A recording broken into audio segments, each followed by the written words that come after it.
Hi, I'm chad-magendanz. When it comes to K-12 education policy, there's a lot of bipartisanship. Sure, there are areas where two parties have legitimate disagreements, but on many key issues, we've been pretty successful at sitting down together and finding common ground.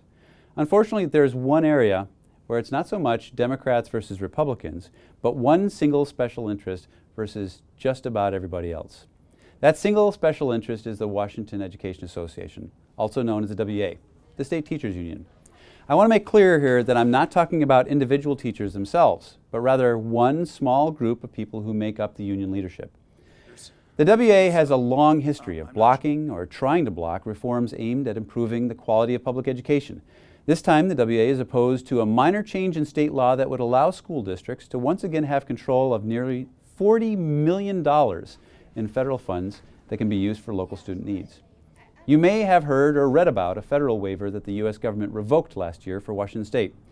In a nutshell, the feds are asking all states to make student growth data from test scores a part of teacher performance evaluations. As long as the states do this, they can control their portion of the federal dollars for programs to help augment student learning. After-school programs are an example. But if a state doesn't comply, then school districts lose the flexibility to use those dollars as they see fit, and the federal government then gets to mandate how the money is spent.